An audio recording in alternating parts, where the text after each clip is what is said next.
Hey guys, and welcome back to CHENG'S Aqua, and today we're going to be changing my fish tank water out of here. So what I do is I keep the I use the water, I reuse it. I use it for plants and stuff like that. You can see me better like this. Anyway, so I reuse the water. So what I'm going to do is dump about half of this water into this bucket, which is later on going to be for my plants and stuff like that, because the water that comes from the fish bacteria and waste is actually really good and a lot of nutrition for any house plants, any plants in general. So watch. So come with me as I start to do this. I take off the top. In this tank, I only have one Betta and one bristlenose pleco and a couple of assassin snails, because honestly they were given to me and I didn't want to keep them with the other ones. I have live plants in here too, by the way. So I'm gonna do this one by hand. I just use a little cup, a little container, pick up the water, dump it in here. Yeah, keep doing the same thing over and over again until half of this is gone.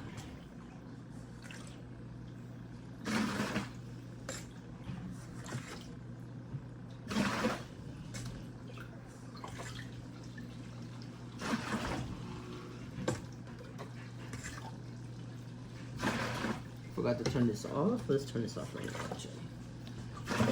Burn my phone.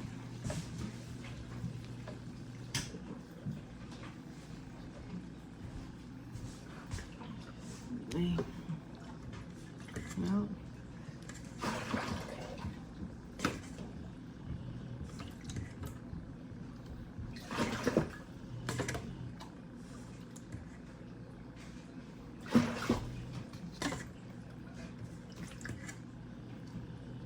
I'm just going to be rinsing out the cloth that we have in here. Into the old dirty water. See, let me clean that up a little bit. What I do is I just see it like it's a little brownish. I don't know if you can still see in the camera.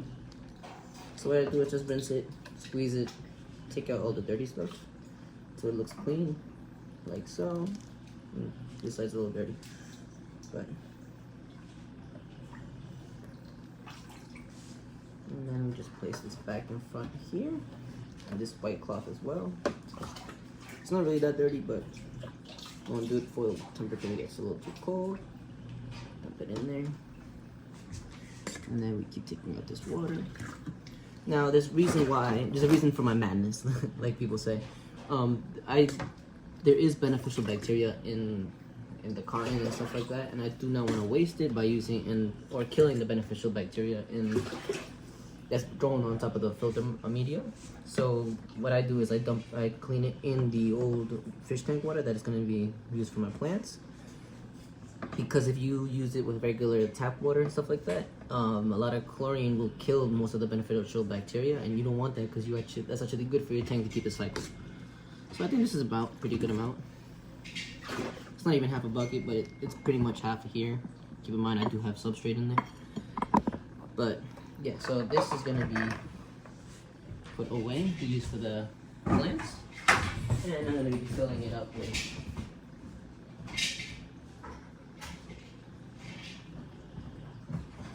clean water. This water has conditioner in it, has prime, CHENG'S prime to be exact, and it's been out there already for a couple of days. It should be the same temperature, which is room temperature. The house is heated, so I'm not worried about that.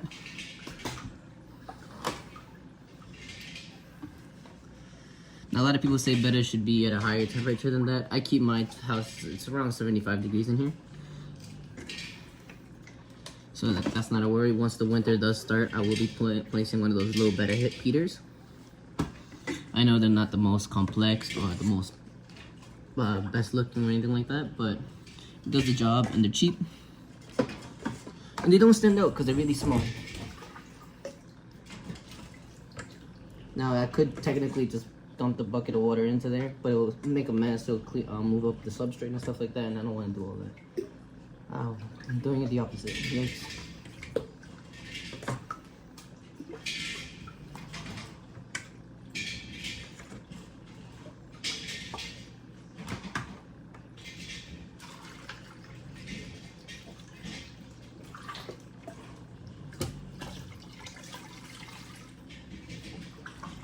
I'm not trying to make contact with it either. So I put my hand down there so it doesn't stir up the substrate.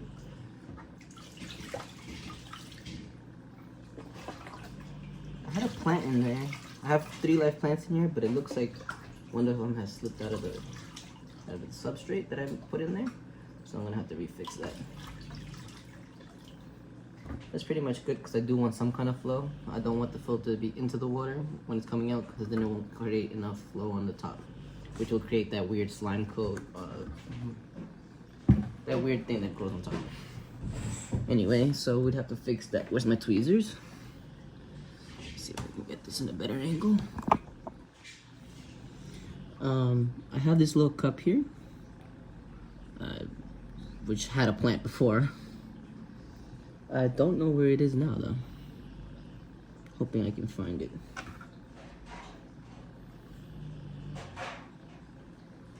That's weird. Thought I saw it.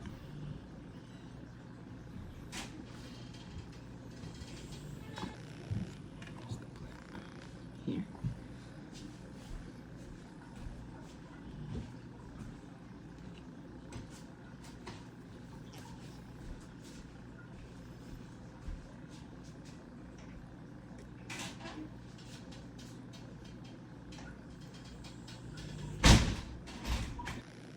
If you guys can see here on the plant itself, they have these little like roots growing off the top of the leaves, right? These are actually, this is how the plant recreates. We kind of like have baby plants. These are gonna grow, and once they start having leaves out here, they can either fall off or get really big and stay on. But if you want to, you can actually start pulling them off and planting them into the substrate and hoping they grow a nice little plant. I think you can see some of my assassin snails in here. Right over here. Right, there's another one over there. I have like 4 in here, but yeah, that's pretty much it. We put the lid back on. Right. I'm gonna put this filter back on as well. I can reach.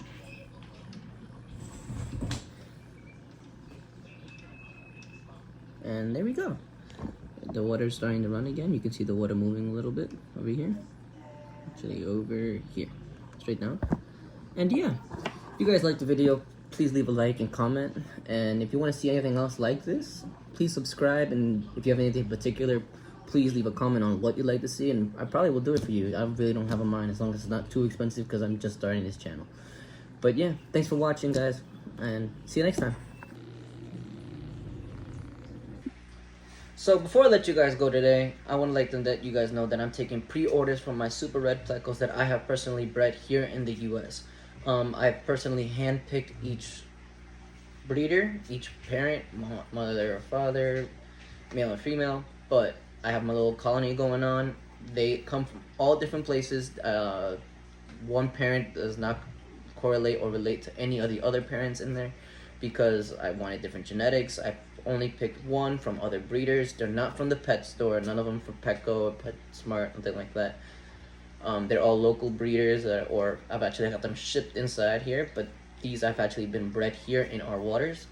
And if you guys are interested, you guys can pre-order on Facebook, on Instagram, or you can personally email me at CHENG'S@gmail.com. And yeah, they're all going to be about 1 inch to 1.5 inches. And if you want them shipped to you specifically, they will have to be at least 1.5 inches because they'll be a little hardier and they can handle a little bit of more of the conditions of travel, of being shipped in a little box. But I'm in White Plains, New York, and if you guys are interested, you guys can come pick them up. Maybe we can meet up at a specific location. All works for me. And thank you.